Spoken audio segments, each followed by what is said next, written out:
La direcció de Ford ja té planificada l'adaptació de les seues plantes de producció per a la fabricació dels nous motors GDI que exportaran al mercat nord-americà els pròxims anys. Necessitarà 15 dies sense activitat al final de març i, a canvi, la plantilla haurà de treballar 6 dissabtes per a recuperar la producció prevista per a aquests dies. Mantindre la producció de la furgoneta Transit Connect que s'exporta als Estats Units i 12.000 nous motors per a este vehicle és la comanda que va rebre la planta valenciana el passat setembre.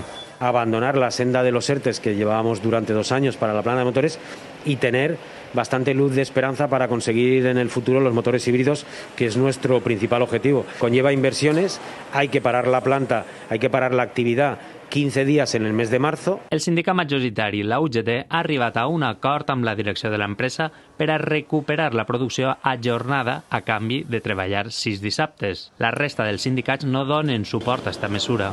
Yo creo que es muy interesante para nuestros intereses, para los intereses de la plantilla, porque, como digo, puede ser fundamental a la hora de tener futuro y carga de trabajo, que es lo principal. Si no, no podríamos discutir ni sábado ni ninguna otra cosa.